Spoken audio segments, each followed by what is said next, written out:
Hello guys, in today's video I will be showing you how to fix emo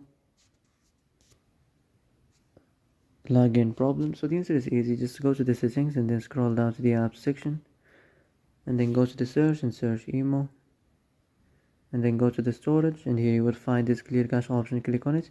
Now you can go check it if it worked, and if it didn't you can try to restart your phone or turn the Wi-Fi off and on, or the Bluetooth or the airplane mode. Also you can try to clear data, but be careful. If you clear data, all this application's data will be deleted. This includes all files, the settings, the accounts, the databases, etc. So be careful if you want to clear your data.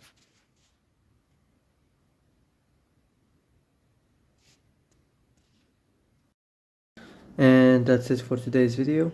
I hope this is the answer you've been looking for. If you like this video, don't forget to like and subscribe, and see you in the next video.